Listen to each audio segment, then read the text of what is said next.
Okay, welcome back to the international news stage here at CES 2016. I'm Andy Clough, the editor-in-chief of What Hi-Fi in the UK, and I'm very pleased to have with me here today on the stage Steve Silberman, who's the Vice President of Development at Audioquest. Good to see you. Hi, Steve. Very, very nice to see you, and thank you for coming along to join us on the international news stage. Now, we obviously saw the other day at the press conference the new little DragonFly USB DACs and headphone amps that you've got here at the show. We've been big fans of the original DragonFly, but now you've just launched here this week the new DragonFly Black, which is $99, and at $199 the DragonFly Red. So our readers will be sort of quite familiar with the original models, but could you just talk us through a little bit what's different about the new ones and how you've developed them even further? So the big changes that we made with the new generation of Dragonflies is we've brought the power consumption down to a point now where they can work with phones, mobile devices, tablets. So in the iOS or the Android environment, people now can take the same sound performance that they had on their desktop with them anywhere they want to go in the world. Yes, because the original ones, I mean, you couldn't use with a phone. They used too much power. So too much power. If you go back in time and you look at what USB controllers were available then and what DAC chips were available then, the power consumptions were so high that they just wouldn't work with any of these mobile devices. So for example, if you look at something like an iOS device, Apple sets some really good parameters. They set these parameters because they want to protect battery life. So a parameter, say for an audio device, would be if it reaches 100 milliamps, it's not going to work. So you got to stay far away from that. Okay. And therefore, if you wanted to use one with an iOS phone or an Android, you just need the little adapters we've got here to connect it. So let's say that you were running out the door and you want to listen to this while you're running or going for a bike ride or just sitting on the train. You would get a Lightning camera adapter kit from Apple. Get these online or buy them at an Apple store. Simply connect the Dragonfly to that, turn on your phone, and plug it in, and it lights up. So the USB host will idle at 96K. So I'm not playing any music right now, but if I launch an application like Tidal and I start playing music, you can see that it goes green now, which indicates that it's playing at 44.1. Yes. Okay. So really flexible.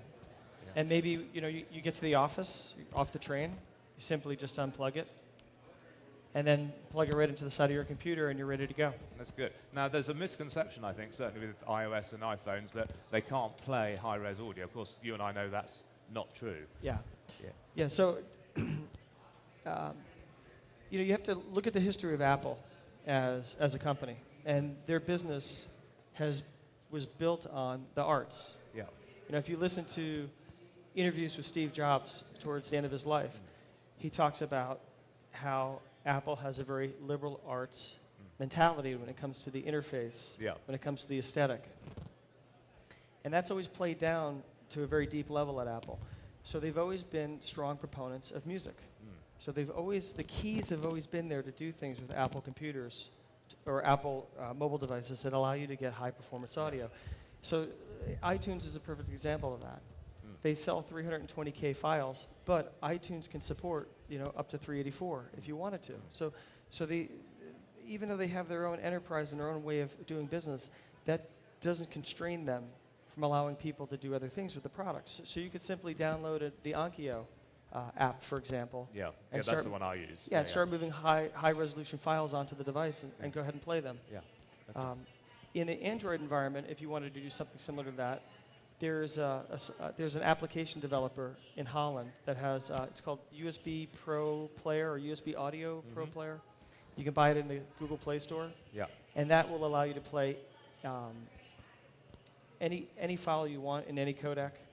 It can see DLNA servers on the network in whatever environment you're in, and it also has Tidal embedded in it. So there's lots of innovation going on in the mobile world where you can do high performance audio, not just in the Apple world, but in the Android world as well. So it really isn't a problem, despite what people think. It's a really the landscape is really wide open, and on our website we'll have lots of recommendations, links to these applications, so that makes it really easy for our Android users, our iOS users, our OS X users, our Windows users to find the tools to find the solutions they're looking for so they can have as much fun as they want to have. Right. Now, can you explain a little bit? Obviously, we've got the DragonFly black and red, which you can see on the table there. $99 for the black, $199 for the red. Can you just explain a little bit the differences between the two models? Yeah, there's a number of significant differences. So all of the new devices that we've come out with, what we call critters internally, we've got Beetle and DragonFly black and DragonFly red.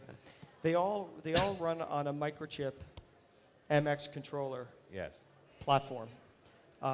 So they share a common microcontroller. But when you look at black versus red, black is using the ESS 9010 DAC, which is a real low power DAC that was originally designed to be a high performance solution for cell phones and tablets and things like that.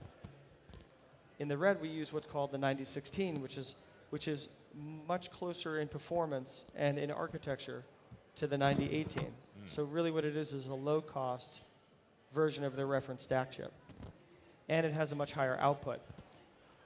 So the black is going to output about 1.2 volts. We call that medium output, and that'll drive any efficient headphone. The red outputs 2.1 volts, and it really opens up the door and allows people to use a wider array of headphones. Okay? So 2 different DAC chips, and then we use a totally different headphone amplifier in each of the devices. So the DragonFly Black continues to use the same TI headphone amplifier and analog volume control that we've been using since the beginning. So that was from back to generation 1. Yeah, 1.2, and 1.5 share the same amplifier section. Yeah. In DragonFly Red, we're using the new ESS amplifier, and that doesn't have a volume control built into it.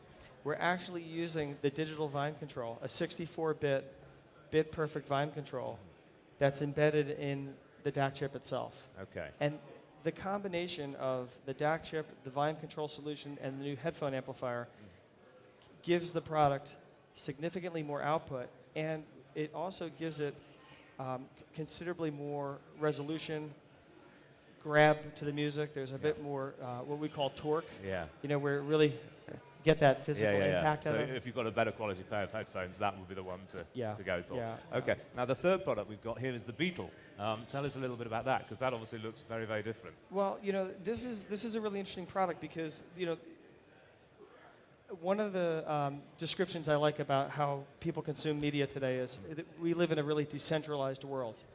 15 years ago, it was all silver disc, DVD and Blu-ray and CD. Sure. So it's really simple. It's really straightforward. But now people consume music from so many different types of devices in so many different types of way that we wanted to create a device that really spoke to this market where you need to be flexible. So television sets, they don't have analog out anymore. But a lot of these TVs now, they're running on Android, right? Yeah. So you can start to put apps on there. So you could simply go optical out of your television set right into the back of this. So we have an optical input, and that's great for people with new TVs, smart televisions. Maybe you have a Sonos at home, and you love your Sonos, which is a fantastic product. Maybe you want to just enhance the performance. You can go optical out of that into this. A lot of people want to do wireless. So we looked at Bluetooth, and we really took some time and stepped back, and we thought about what could we do that would be different in Bluetooth that would enhance the performance. So we're doing 32-bit processing in the Bluetooth, and we're doing it all in software. Right. So typically, if you decide you're going to make a Bluetooth product, you can buy what we call canned solutions off the shelf. Yes. You go to a catalog, pick a part, put it in, and it works. That's it done. The problem with that is you're limited typically to 16-bit processing, and it doesn't open the door for any kind of upgradability. So one of the things that we wanted to establish for all of these new devices is software upgradability. So we're at a particular chapter in Bluetooth. We're in the low 4s right now in terms of the rev. We'll eventually get us into the 5s, right? Yeah. As new standards from the Bluetooth group come out, we can simply upgrade this device and go to the next level. We can add codecs.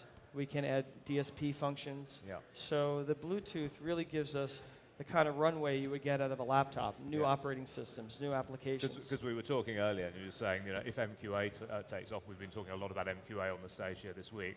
If that succeeds, then again, you could easily make these products MQA compatible. And it wouldn't Absolutely, be a difficult thing to any do. of these 3 devices. So if there's a feature that the device doesn't have now that appears in the future, if it's doable, we'll make that as a software update. So all of our customers can go to the Audioquest website and download a desktop application, either for Windows or for OS X. They don't have to go into the terminal and type anything. No, so it's not a complicated procedure. No, it's just like using any application on the desktop. You connect the device, you launch the application, and it pings our server and it checks for an update. In the case of the Beetle, you can also change the name. So maybe you have 3 or 4 of these in your house for different locations, different zones on Sonos. Or Sure. you want to know Beetle living room, Beetle bedroom, Beetle outdoor speakers. Yeah. So when you see the addresses on your phone, you'll know which device to connect to play music to it. So all the devices are software updatable now. Okay. Now, one of the interesting things that some of our readers may pick up on, you haven't adopted aptX. We were talking about this earlier. Can you just explain that decision? Because it might seem a little strange to some people. Yeah, aptX is a really interesting codec. It offers great performance, and the people who own aptX have done a phenomenal job of marketing it. People almost ask for it in the same way that they ask for Intel Inside. And there seems to be a little bit of confusion in the marketplace. I think people think of aptX sort of as a Bluetooth solution, and it's not really a solution. You've got AVRCP and A2DP as sort of akin to UPnP and DLNA.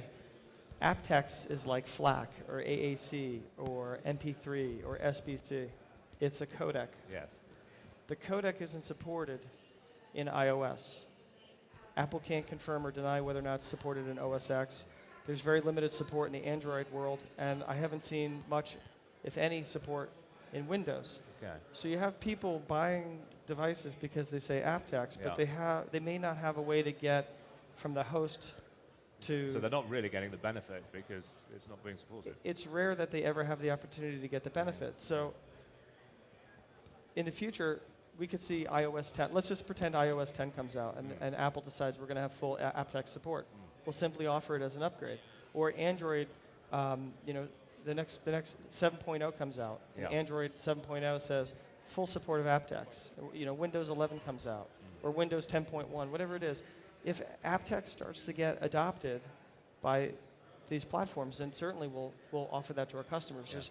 There's no ideological reason for us not to. We want to keep people happy. Okay. Now, it's interesting. I mean, obviously, we had the original DragonFly. Now we've got two versions of the DragonFly plus the Beetle. Will you be extending the range, the family, even further? Do you think there are other products that might be coming down the line in due course? Yeah. I mean, there's nothing. Everything. You're always after work, having coffee, drinking a beer, fantasizing about all the things that you want to accomplish in life. So, the narrative will continue. Who knows what will come next? Not directly related to this, but Jitterbug has been a phenomenon for us. It's been an incredibly successful product. It's creating a new category.